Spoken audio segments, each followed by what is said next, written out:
This is Coda Radio, episode 57, for July 8th, 2013.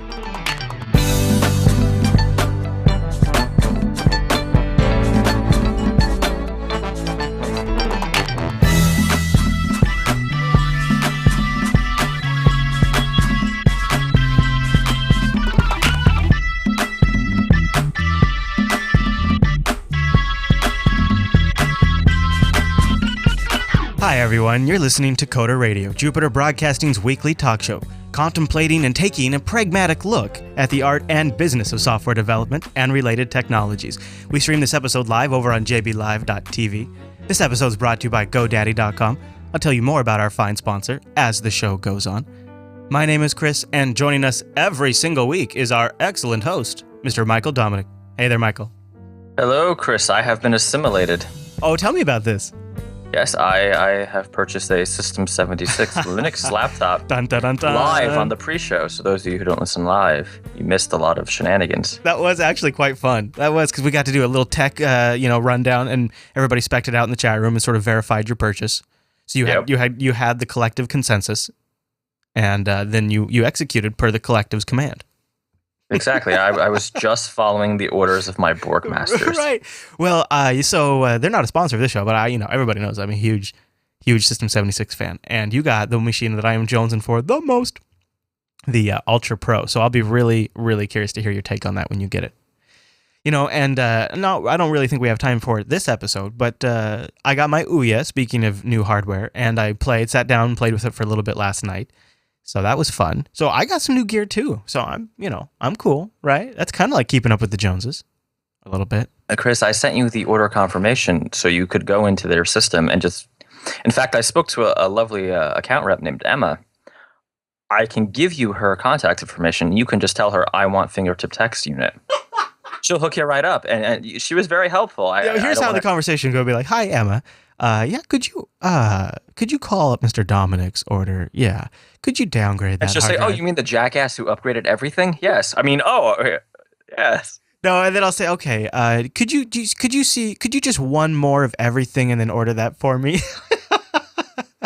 Well, listen, I did a good job on the upgrades. Hey, actually, I'm proud of you in SSD. So I went hybrid though, right? So I did an SSD for the main OS, and I did a standard 5400 RPM drive for storage because there's a ton of crap I don't use often. Right, that's not a bad way to go. And actually, I was just talking about there's ways to do sort of that OS 10 Fusion drive thing now in Linux too. So it's always kind of interesting. But we have a lot to cover this week, and we usually start with the feedback. Should we launch into the feedback? Let's do it. Okay, so how do you suppose you say this first guy's name? Nemaya? What do you think? I've been saying Nemiha. He writes in a lot. But he does, yeah. And in fact, he wrote in with a suggestion of getting a Google TV app on Ouya, and now that I'm an Ouya owner, that's relevant to my interests. But that's not what he sent into this show about today. We're going to read, I called it the leader of the DevOps revolution. He says, I've been watching the DevOps movement, and I'm trying to bring that to my workplace. I used to be a developer, but they moved me to an ops position, and I took an arrow in the knee. Yet I'm still not a sysadmin. How do you suggest I get our developers to codify the development of their software? We only recently started using the continuous integration tool Bamboo. Not familiar. What's Bamboo? I'm not familiar with it. Of the Alasian suite. Okay, we already use. Yeah. Should I push Puppet use even though all of our servers are fairly different, or should I get the developers to use the deployment tools of their specific project's language, Python, IntroView, plus Flup, Ruby Bundler, or Java Ant? We're using a lot of languages, but the majority here are Java War stuff deployed on Tomcat or JavaScript widgets. Wow, so he's got like 3 questions or 4 questions in this one email. That's on 9 lines, he managed to fit in like 3 or 4 questions. It's pretty dense. So what are your thoughts, Mr. Dominic? Yeah, so first of all, again, not trying to be a commercial for Atlassian, but their tools rock. I use them all the time. Although I haven't used Bamboo yet, so I should look at that. Chris, breaking news. Emma just emailed me. I swear to God. I'm not lying. Oh, man, really? What'd she say? Oh, I just said, by the way, I'm the host of Coda Radio and Jupiter Broadcasting. Chris Fisher from Linux Action Show sent me. And they said they were definitely going to check out Coda Radio and to thank you. Oh, well, very good. Very nice. And did you also say send him a Ultra Pro? No, I said send him the bill. Oh. Yeah. Yeah, well, okay. By the way, the wife approval on this is going to be a tough one considering her former employer. Well, here's my suggestion. First, show her the screen. Then show No, her because the then she'll price. take it. So that's even worse, right? You know, you're probably right, Mr. Dominic. Yeah. You're probably right. All right, so yeah. here we go. It took Dropbox just a second, but look what I dug up for you. Not bad, right? Oh, not bad at all. Breaking news. Nehemiah, he wants to sort of push people in a certain direction here. Yeah, so this is tough. I don't know of a good answer to this question because it's it's another way to look at it would be avoiding hit by a bus syndrome, right? Which is something I recently had a problem with. Mm-hmm.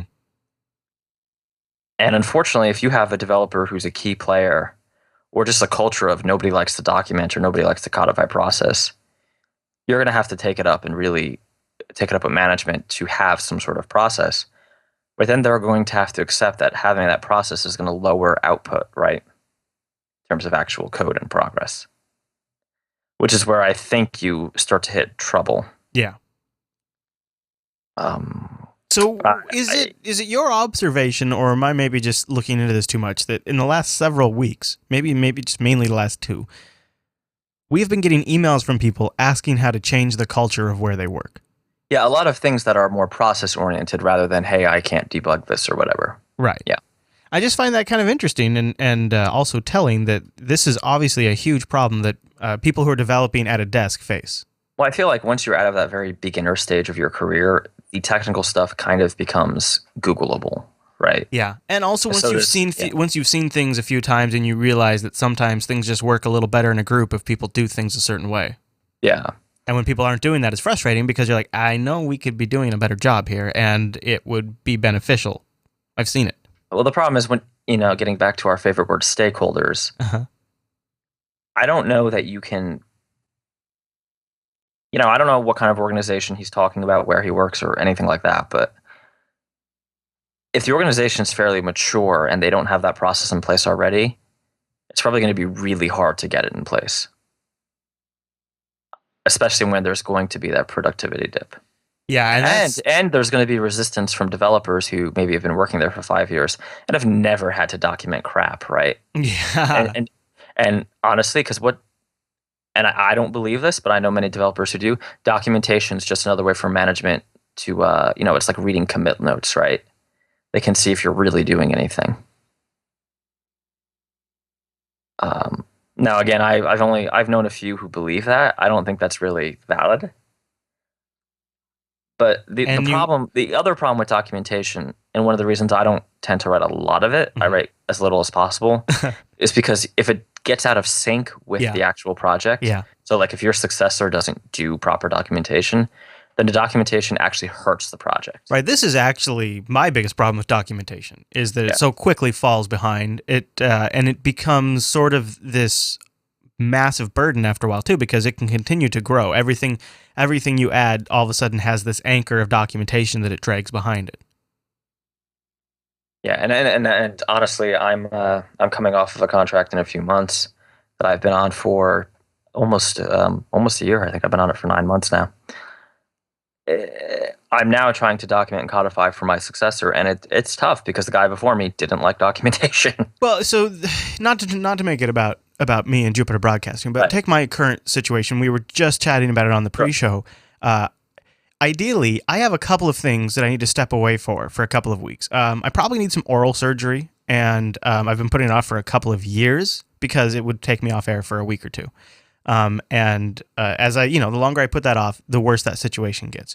I also, in any day, my wife will be going into labor with our third child. Hopefully not for about another 3 weeks, but she's in that range now. Anything could happen, yeah. And again, that would knock me off air for a while, for really kind of an unknown amount of time. I don't have anything documented. There's no way for a single show to go on air, to get published, without me being here to do it.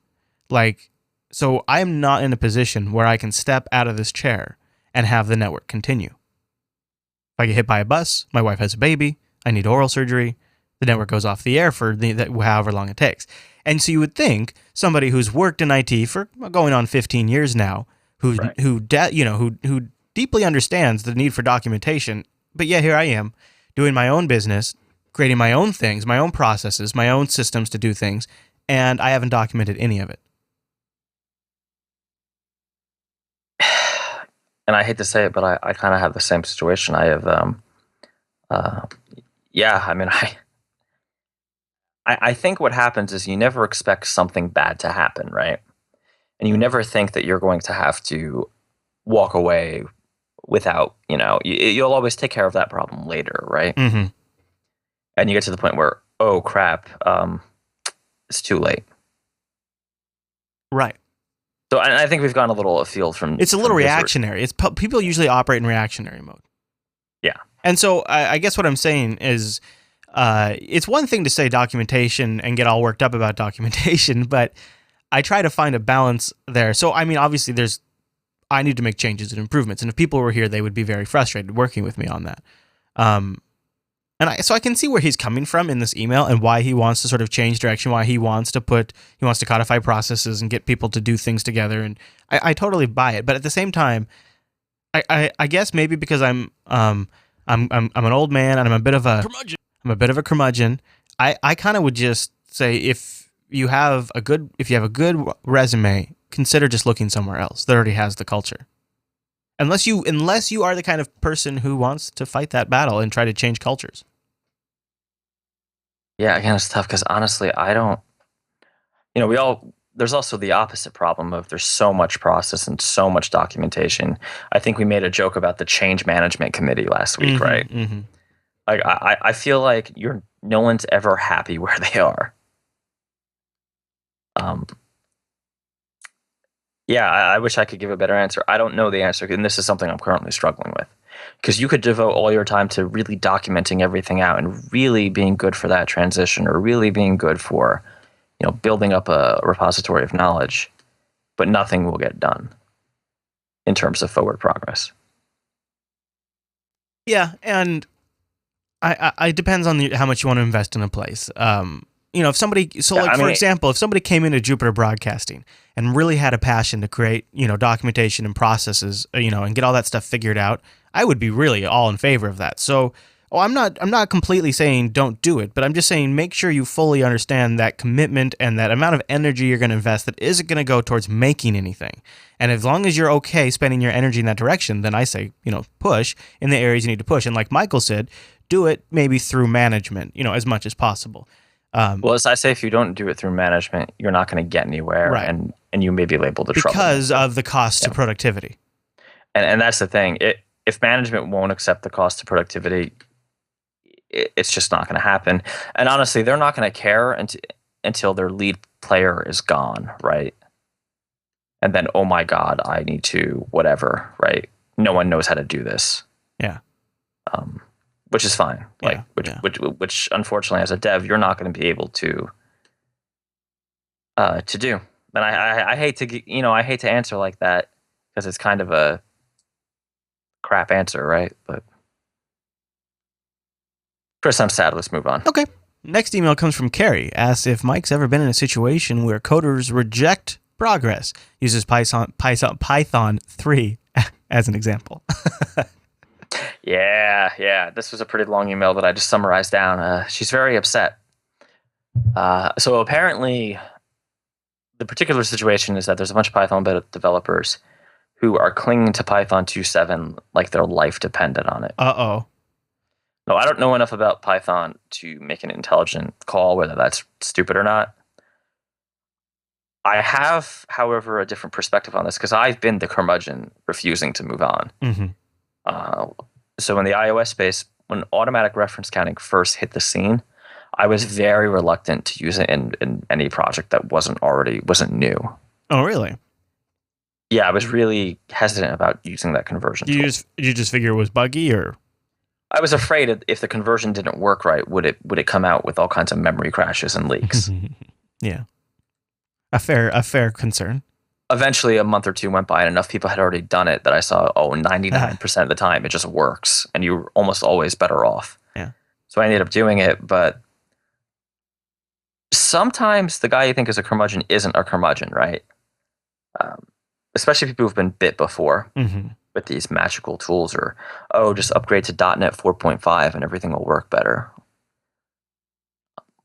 So I don't know. The way I would get people to move on is, again, if you're in an organization that has management, make the business case, right? Because ultimately, the business case is what's going to win the day. Yes, very true. I've been in the position of the guy who's recommending the really kind of edge new. Like I remember. I can't remember which version or when exactly in PHP's lifecycle where there was a change where there was a really minor incompatibility that you had to change a little bit of syntax in your old PHP code. But we needed the features for something. And I was a real advocate of us moving to that new version of PHP.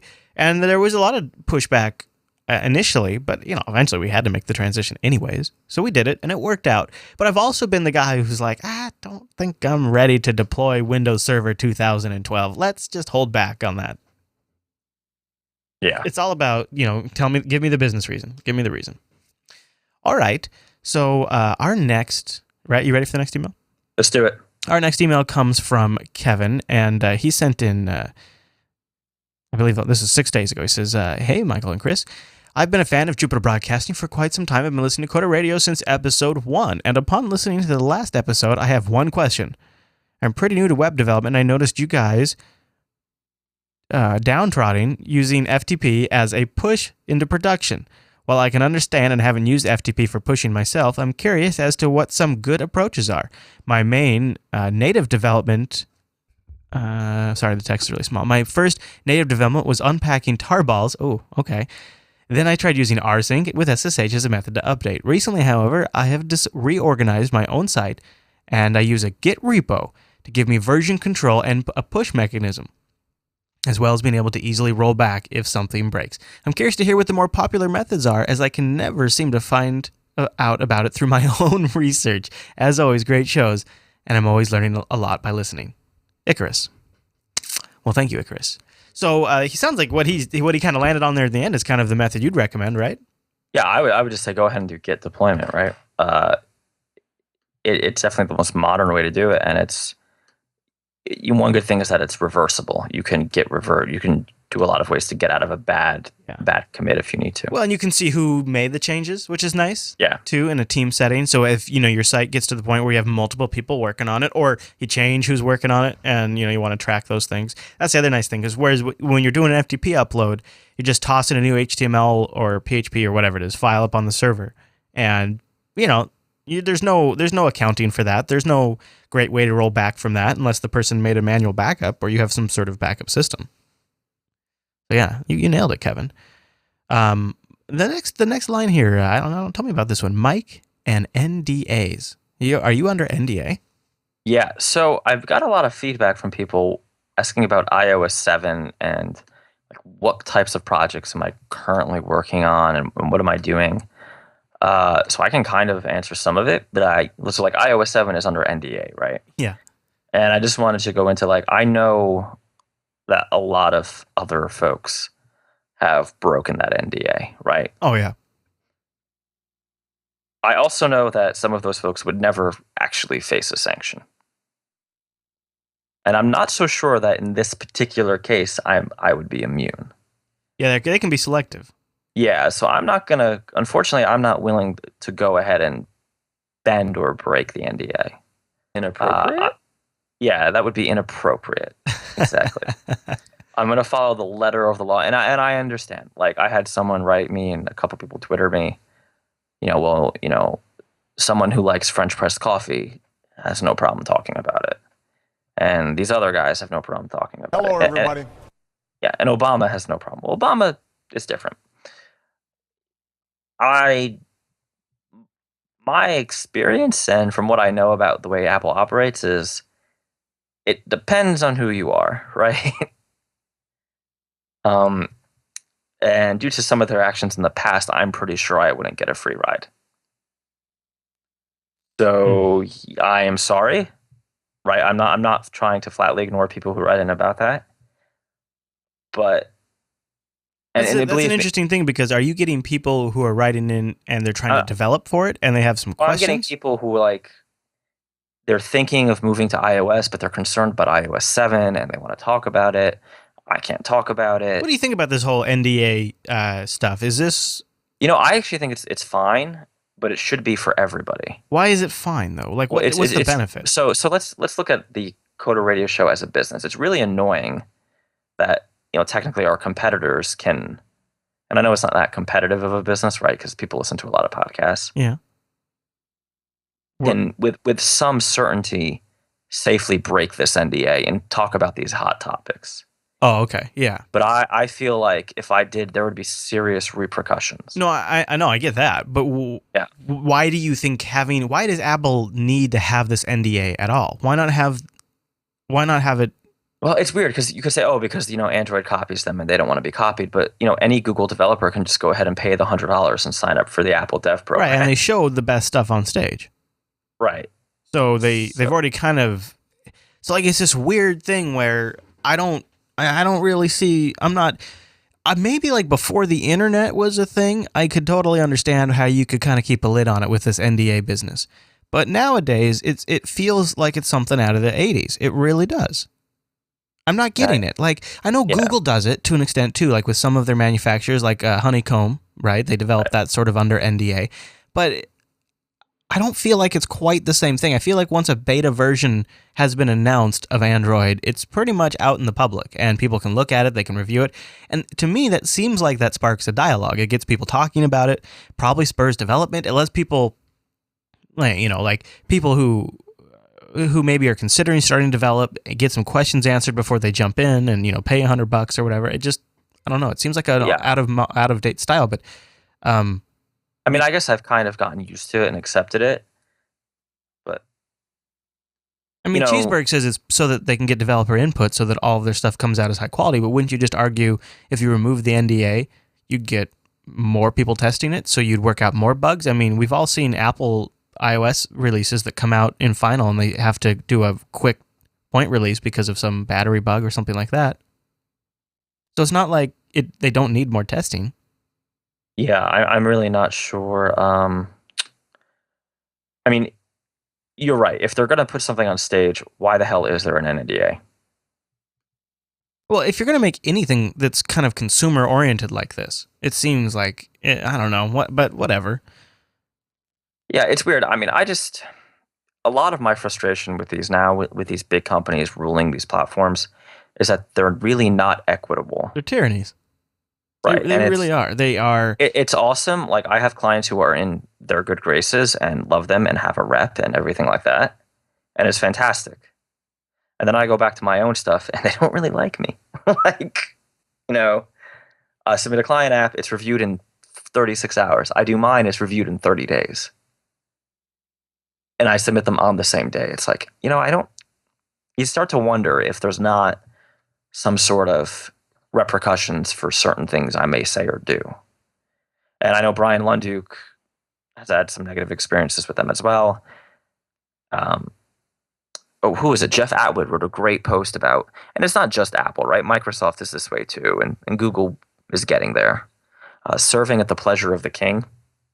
You kind of see it in Google in a little more benevolent way. Like people who really people who Google probably trusts, your Trey Ratcliffes, your Robert Scobles, your Mike Elgin, Right. they get special Google treatment. They get glass. They get flown over, to see the loon balloons and take pictures. They get kind of like this. Now they don't necessarily begrudge those who are not Google lovers, but they definitely lavish those who are. Whereas Apple's model, and now and Microsoft as well, as as the host of Windows Weekly will bemoan basically every single week. Both Apple and Microsoft, if you speak ill against the empire, they will shut you off. And they will blacklist you. And they will and the reason they do that is they try in the case of these journalists is by cutting off their access, they can't write about as much stuff. So they don't get the leads, they don't get the exclusives, they have to work so much harder to get that kind of right. break And stuff. it gets to the point like So before the Mac Pro stuff, and I'm not going to name names here, but there's a lot of discussion about what the quote Mac, elite wanted. And then they got the exact opposite. And no one was willing to write a really negative piece about that. Well, and look what all the good things like iOS has been set afire. It's a brand new opportunity. Yeah. And when in reality, it sounds like when you break it down, and this is me saying I haven't had any conversations with you about this. iOS 7 sounds like it not only has serious flaws, but it looks like it has major battery issues. And there's some basic UI concepts that sound like they just don't plain work. But these guys that are talking about iOS aren't saying any of that stuff. And the reason is because if they did, they'd be cut off. And the reason why they're not bashing the Mac Pro is because if they did, they'd be cut off. And the same thing applies to developers. If you get out there and you really harsh on the way that something's implemented or the way some process works, like the App Store, you get cut off. If you're a podcast and you complain about the way iTunes works, they remove you from the featured listings. It's a system, and everything's moving that direction. Which they have done for the show, but not about the featured list. I'm not. It sounds like conspiracy theory, right? It's their privilege. It's not a democracy. They're a business, and it's their property. It's of course not in their interest to have the media, reporting on them negatively. So they use this as a way to get rid of those journalists. I don't know how we got here. Well, the question was about NDAs, and the problem is that these control of these new platforms where a lot of the development is happening are being controlled by these companies that if they don't like your app or they don't like what you're doing, have the ability to essentially wipe you off the map. And to be fair, I also don't break NDAs for clients, so yeah, there's that. But it's a weird world that we're in now. Everybody, I think a lot of people thought that we were going to get a more open world with the web. The internet was going to open it all up. It was going to level the playing field, right? And then they ended up creating these silos based on the internet, which is, kind of the way history always kind of has gone. Yeah, and really, it's actually more controlled now. And to be fair, having these app stores has definitely helped. Yeah, I go back to the days of before app stores. You had to get these horrible distribution deals where you made very little money. They might even completely rebrand your product, and then they put it on the shelves in Best Buys and CompUSAs to sell for very little profit. I mean, this, at least now, in a sense, you have been provided a storefront for the world. Yeah, and it's telling that, if I may have pissed them off in the past, I just had to deal with 30-day review times. They didn't actually pull anything, right? Right.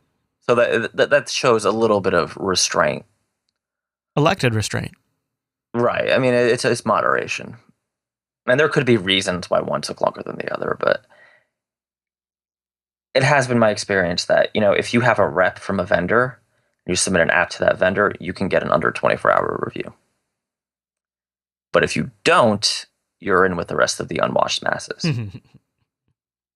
So I don't know where that leaves us. It's strange because it's especially since I'm a supporter of some of these more closed policies, right? I'm the one who wants the Ouya to have a kids section. But we should move on because this is just Yeah. All right. Well, it was a good thought. And so those of you who've been writing in asking about those things, now you know why Mike's not answering. So Donald writes and he says he's concerned about getting a job in the software industry right out of a university. Yeah, so this is going to lead into our main topic. I've been getting a lot, and I'm sure you see it too in IT, Chris, of college students concerned about the whole offshoring thing, right? Okay. Are there any jobs left for a junior Java developer or for a junior C# developer or whatever? I think the answer is unequivocally yes. But I would say that it's a different world, right? Yeah, with sort of maybe a more limited set of options, or requires maybe a little more. Well, you sort of a little more selection of the path you're going to take. Yeah, you definitely want to be a little more careful about where you're going.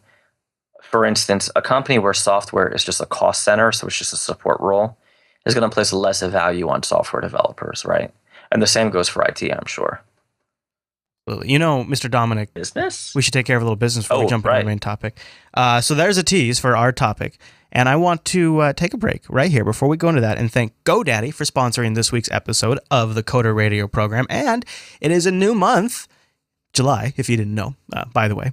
Anyways, new month, and so we have some new offer codes from GoDaddy.com, and this one's a good one, especially for something that maybe you're doing private, maybe a blog or something for the summer, something temporary.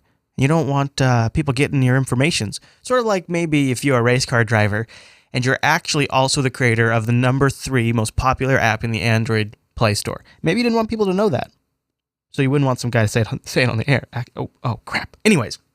What you could do to prevent that from happening is use the code FREE5 when you check out, and you'll get free private registration with a .com for a year. That's a great deal. Free private registration for 1 year. Use the code FREE5 when you check out.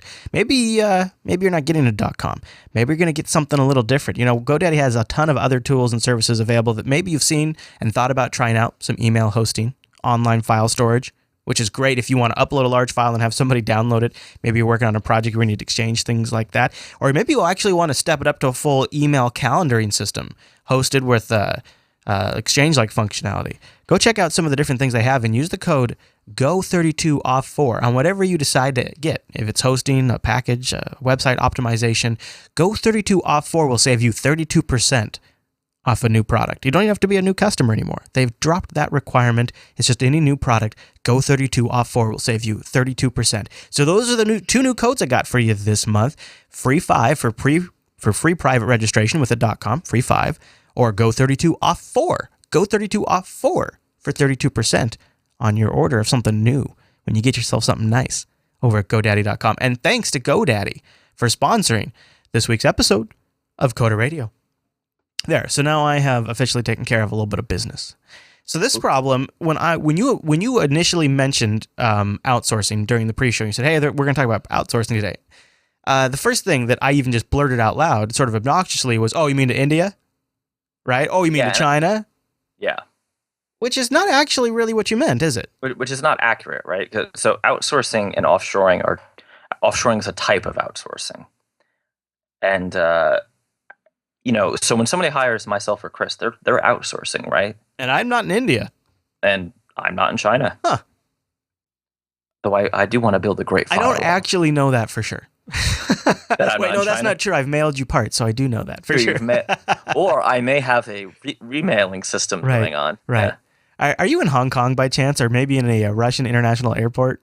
Ed, oh, he left again. Yeah, he's kind of camera shy these days. I don't know what's up. Yeah, no, yeah, I've noticed that. Yeah, no. So, and this is a hot topic, and it's going to raise passions, right? Yeah, because a lot of people think their jobs are going to this kind of stuff, and in some cases they are. Yeah, in some cases they are. Unfortunately, true. Yeah. Now, I would say, in the case where someone's hired myself or Chris, no one has realistically lost the job, because usually consultants who are local cost more. Right. Or about the same, right? The offshoring thing is a little touchy because, I'm noticing a lot of backlash against it now where people just say, oh, well, developers in insert country here are terrible. Well, that can't be a true statement, right? Right. It's just not possible. Right. That's not actually how it works. But there is certainly, and I've dealt with this personally, a class of offshore. So let's talk about the most obviously kind of bad offshoring, which is where a local developer will pretend like he's developing your application and will offshore it or subcontract it to someone in a foreign country who's charging a lot less. That's bad, right? Mainly because you may have hired that developer off of a reputation, or maybe you heard him on a podcast, or maybe he, was at a user group or something like that. I would say that that's unethical. And I don't know how Chris would feel about that, but yeah, see, here's the scenario. Here's what I think probably happens the most often is you have a company who's working on a component of an application, or they have guys there locally working on the UI front end side of it, but then they just need a real simple back end Java server. And so I see that kind of work sent to offshore, or a web project was working on a specific way to do markup in images, so that you display a PNG image in the browser, and then you use a set of HTML5 canvas tools to to be able to draw lines and circles and squares over top an image. And they're like, oh, our guys could work on this, but we'll send it over here. They'll work on that component of the project for 3 weeks and then send it back to us. I see a lot of like that, so a little smaller scale offshoring these days. Yeah. And then, when it's something that's a little larger in scope, I see more local.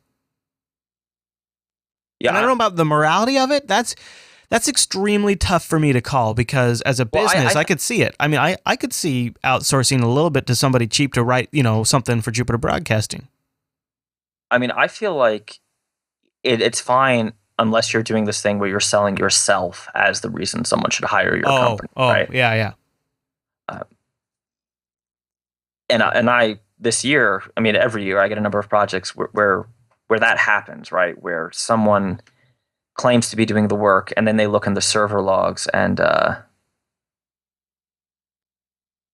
oh, look, we've logged in from a different continent to do this work. Yeah, there was actually a story that we covered on TechSnap about this guy who was outsourcing various aspects of his job and still collecting a paycheck. And I think you'd be hard pressed to claim that that's moral, right? That's a proper way to do business. Yeah, for sure. Yeah, no, I completely agree with you there.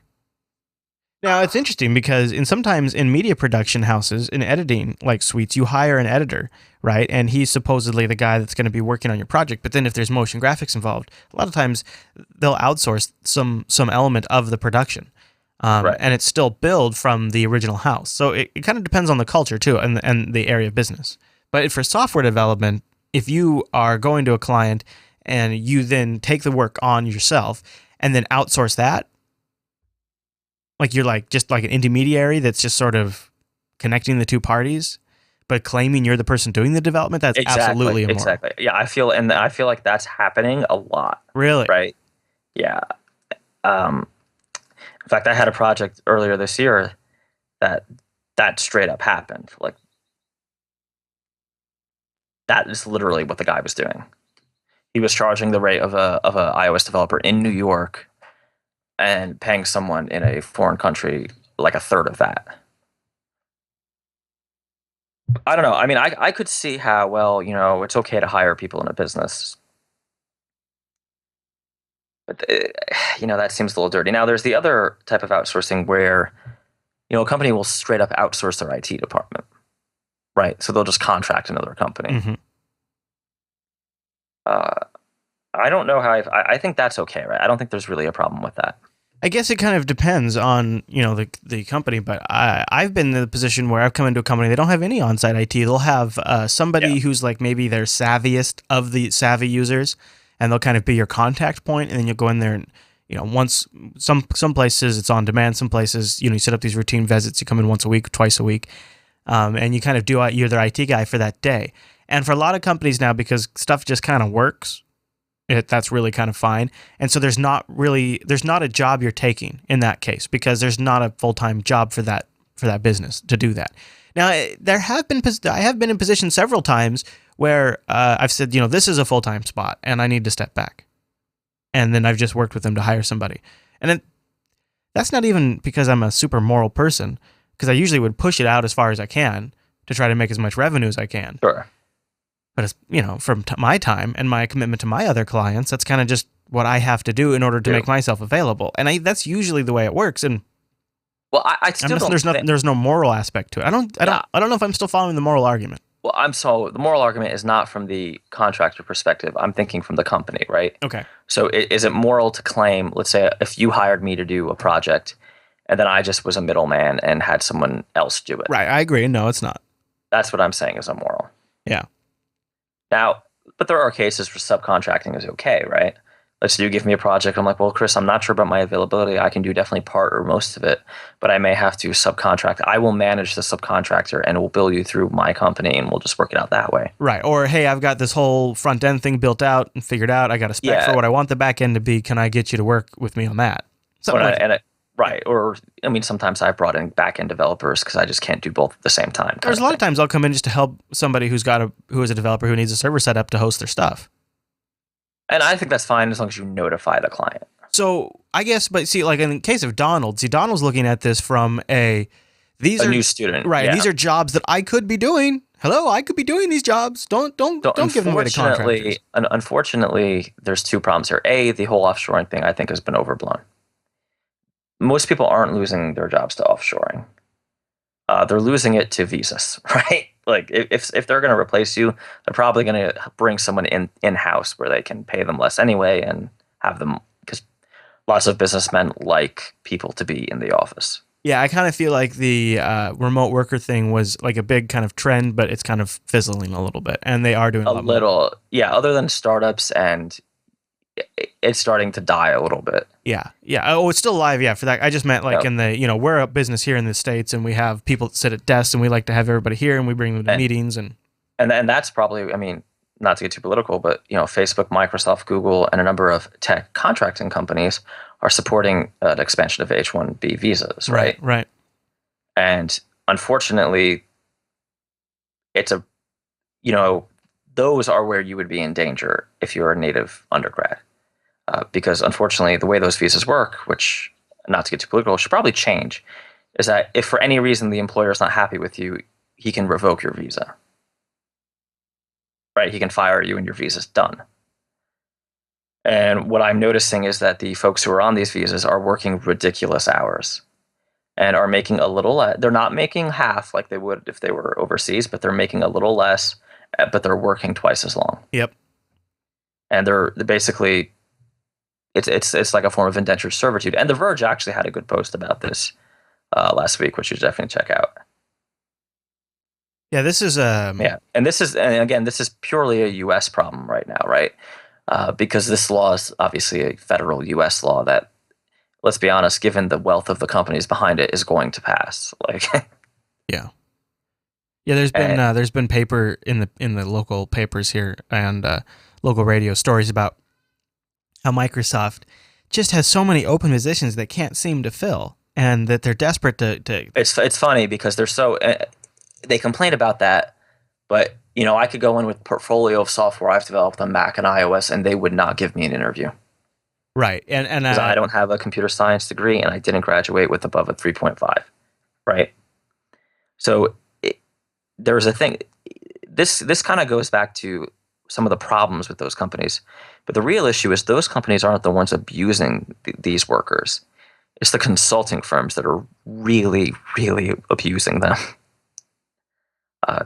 They hire them, and they always say, well, we're paying the same or close to the same as what we pay local workers, but they're working 10, 12, 14-hour days on the norm, on salary. And they're not really getting much vacation time, right? Or they're getting vacation time on paper, but they're strongly discouraged from taking it. I mean, we're definitely going down the political route here, but the bigger, longer term ramifications is it sort of devalues the rest of the software industry. It's downward price pressure. And The Verge's point, I think the title of the article was "The Disappearing Middle Class of Technology Workers," because what it does is you have these rock stars who are making $200K because they have PhDs or whatever, but the middle class who's in the the high double digits or the six figures just about are gonna be knocked down, right? Right.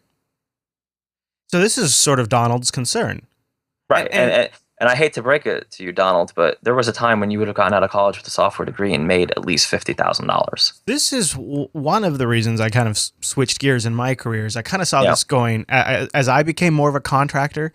I kind of saw the way the winds were blowing, especially for IT. Combine that with cloud-hosted solutions where email can be hosted, document management can be hosted, the phone system can be hosted by third-party companies. The role of IT is dwindling. Not in large corporations, but in the kind of businesses that I wanted to work in. So I really see a world where a lot of people are contractors. A lot of people sort of independently employed, taking multiple jobs, sort of managing their own business. And coming right out of university, I don't know if that's that might be too soon, but it seems to me with this kind of downward pressure, that almost becomes a person's only defense. Right, because you can still charge a reasonable rate. And you're a temporary expense for most of your clients, right? Right, and you can have multiple clients, so you're not dependent on any single. And more importantly, they're not paying health insurance. They're not paying vacation time. There's no sick leave, right? Mm-hmm. Yeah, it's a good deal for them. Yeah, it ends up working out for everybody. which is fine, right? So that would be one solution, but ultimately, I hate to say, but I really don't like to go the unfiltered route. But I think if you're a software developer and you have a family, you need to seriously consider writing your congressman about this law, right? Because it will negatively affect you. And if you're overseas and thinking of coming to the U.S.,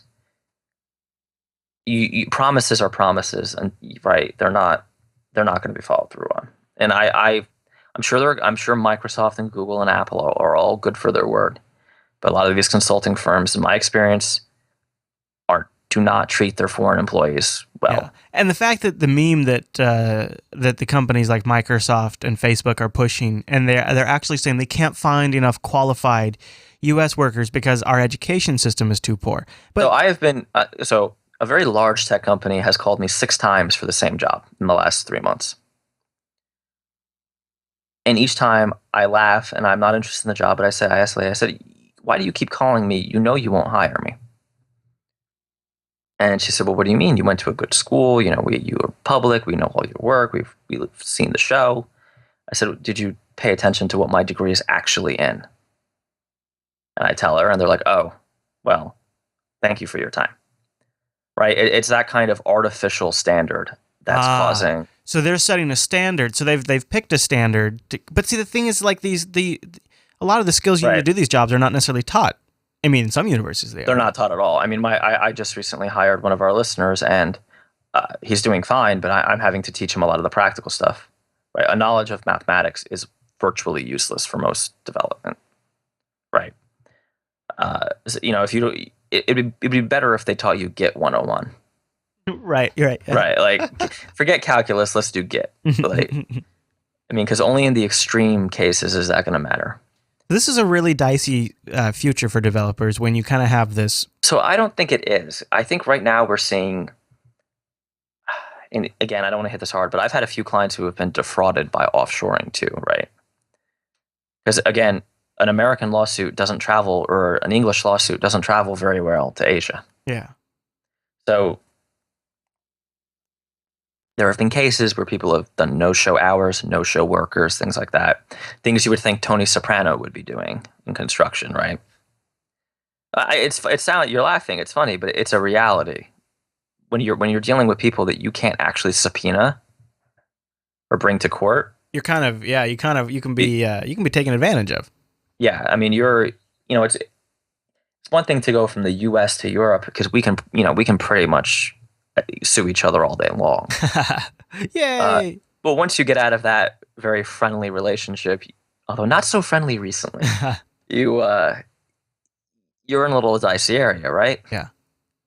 Because a summons from New York to India is not going to go over very well. So you think there might be, again, a sort of an uptick trend, and then it's going to... See, what I'm more worried about is what you're talking about, bringing them here. I'm noticing the uptick trend in development, but I still see most of the IT admins are getting screwed. And a lot of them have gone your route, or I guess it's my route too, where they've said, you know what, you're working me 12-hour days. I'm just going to go be a consultant, make virtually the same money or more in some cases. Yeah, I don't necessarily know if that's a bad future, because if these are... if by doing contracting work, you kind of get to be a little more selective about what you do. Not always. Sometimes you end up, especially early on, just having to do anything you can. Yeah. But, at a certain point, you'll get to kind of be a little more picky and choosy about what you do. So then you end up working on the things you actually want to work on in most cases, which is a lot better than having to work on stuff you hate doing. So is it necessarily a bad future? Maybe not. Maybe there's certain jobs there's still going to be downward price pressure if these laws pass. And yeah, well, these laws are going to pass. I mean, it's a done deal, right? Yeah. Everybody wants these laws to pass. Well, and they've been setting it up for the last... Except for most software developers I talk to do not want these laws passed. And what's interesting is most of them I know that are on these H-1 visas are very upset with the way they've been treated and do not want these laws to pass. In fact, I know one guy who wrote back to his brother, don't come to America. You're better off at home. Like, just don't come. And I have nothing against foreign developers. I do have something against the way they're being taken advantage of, though, right? Right. Like, they should pay them the same if they're bringing them to the native country, and you can't ask them to work 12 hours a day. Is the software development field just becoming more commoditized? Is it Yeah. just a matter of this is not considered to be such a specialty anymore? Well, it's certain aspects have become commoditized, right? And you see this a lot in back end Java stuff, in .NET stuff, where so there are still very few ways to offshore an iOS app and actually get something that you can actually publish on the App Store back. Right. Um, but it's just the never-ending wheel that if you want to, the newest technology is always going to be wherever it was developed first. So in the case of iOS, United States, Canonical, I'm sure there's a lot of Ubuntu developers in England, right? But the older stuff is definitely I don't know how I would sell a .NET contract right now, with the exception of maybe WinRT, right? And so the problem is you always have to be jumping ahead. You always have to be kind of right. In a contracting gig, you kind of have to be specializing on the next thing as it's coming up. Right? Yeah. That's a little bit different of a gig than when you work at a job. You could work at .NET. You could work at your .NET project for 10 years. And this doesn't mean that the .NET jobs are going to go away, right? It just means that when you're getting into .NET, and if you're thinking of breaking out as a consultant, be aware that since the companies are going to have the option to outsource, even if they're not serious about it, they may use that as a bargaining chip and tell you that in meetings, right? Well, we were going to outsource this position, so I hope you can meet those rates. All it really takes, and this is exactly what happened to me, is I worked for a company that was 25 years old and said, in 25 years, we've never laid someone off. You have a job here for as long as you work and as long as you keep doing a great job. And then one layer of management, just one layer of management changed. And they outsourced my position and laid me off. Yep. And this was a company who in the 25-year history of the company had never laid anyone off. One layer of management comes in.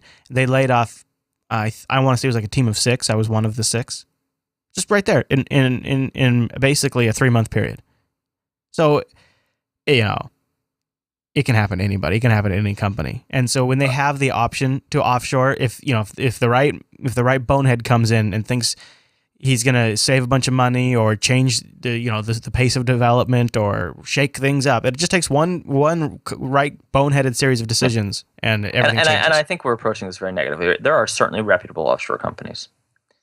The problem is, I find there are valid reasons I even think to offshore. You need staff augmentation. You don't have a budget.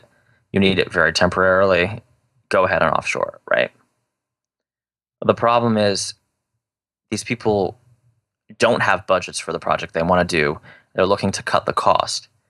And I've just seen a few relatives, friends, whatever, do this and get bit because, I give them a bit of 100 hours, at a rate, and then they go to an offshore company, it's half the rate, but turns out that their estimate was wrong, in quotes, and it's twice the hours. So where does that leave them, right? It's almost,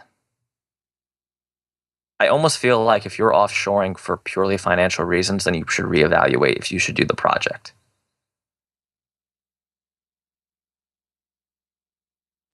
Yeah. Yeah. That's a good point. If it's that you don't have $10,000 to invest in an app, then you just can't afford to run and maintain an app. Right. Right. I think back to Donald's original point, I think it's something to be worried about. But what if you're taking the right path at the time, and that's going to be whatever the right path is at the time you get to that point, you just have to kind of watch the industry. You probably will get a job. You probably will. You will be fine. But if you go to something that's been commoditized, that's where you're going to have real serious drop down competition for that job. Well, no, you could even get a job as a junior Java dev today or .NET dev today, but you're probably going to make in the low 40s or high 30s, right? Instead, to start, you're going to make less money. Yeah, and it will depend on your local economy too. So in the Midwest, you'd make even less. Which is fine. That's a reality of that type of business. And also, there are certainly reasons to take less money if you like the type of business, right? Mm-hmm, People do it all the time in game development where they take less money because they want to work on games. Mm-hmm, mm-hmm. Maybe you like the person you work for. Maybe you think this company's going places and they've given you equity. So I don't think Donald should be overly paranoid. Just understand that if you're working on a commoditized stack, you are going to be competing with offshore, especially if you decide you want to strike out on your own as a consultant. And that doesn't mean there aren't successful .NET consultants either, right? I mean, Rob Connery, before TechPub, still does .NET consulting to my knowledge, right? They do exist, but .NET culturally is a much older, there's not too many consultants in .NET who are in their early 30s or late 20s, right? They're usually in their 40s, 50s. So that's one thing to keep in mind. It's just know the culture of the stack you're going into. Understand that if a stack is used in enterprise and banking, it's going to be commoditized. Because think about it from the offshore company's perspective. Why target something that only a few people are doing? Why not go for the biggest thing you can get and get $100,000 contracts instead of $10,000 contracts? Right. They have to work at such a scale where they have to scale. They care about scale. They don't want 1 or 2 man teams. They want 20 man teams. Right. And I think there's a place for all of it. I do think there's a lot of abuse in the visa system, and it's not on the part of the people coming over. That is, you know what, Chris? We're going to call this unfiltered for the day. Unfiltered radio. Yeah, I think that is where there needs to be a little bit of sanction, right? There needs to be a little bit of, because it's not right. Right. It's the companies using their political influence to get the laws changed in such a way that they can bring in.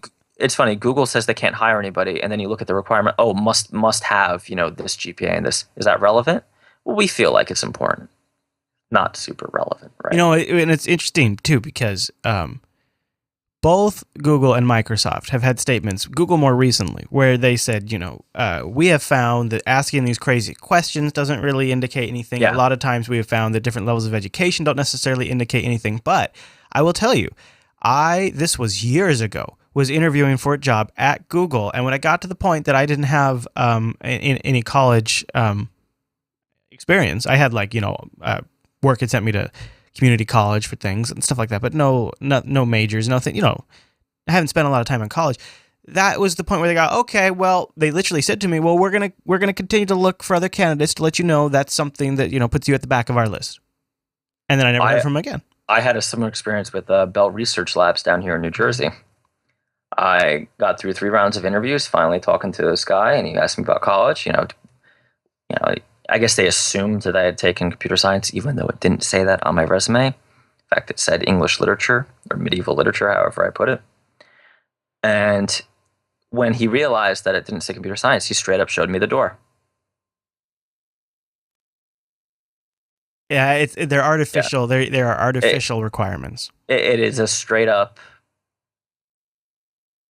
I mean, and there are cases where it matters, right? Where the mathematics stuff matters, but I think it's hilarious that this large tech company had a job for an iPhone app developer, and they were more interested in calculus than design. Are you guys nuts? Right? Are you crazy? So does the future of large money in development belong to the contractor, do you think? Unfortunately, I think it belongs to the large contracting firm. Whether domestic or foreign. Yeah. I think you and I are going to feel a squeeze in the next 10 years. Oh, no. I was hoping you were going to say nothing but prosperity and growth. No, because I think you and I are going to be in the position where we're going to be, for a while we'll benefit because the large contracting firms will subcontract to us when they really need to bring in a lead or someone like that. Right. But then they'll just straight up hire someone on, or they'll try to hire us or buy us out. Well, I wouldn't mind getting bought out. Right, but they'd want a contract for you to work for them for X years full time. Yeah. You'd put on a suit and tie and you'd drive to work and you'd polish the car on lunch, Chris. Well, all right. Well, maybe I'll just move to India and then I'll just work for one of those firms. All right, Mr. Dominic, where should people follow you throughout the week? They can follow me at DominicM.com, new with Google Ads. Whoa, look at you making the big bucks now. Now you're going to show up in their search index. Watch how that happens.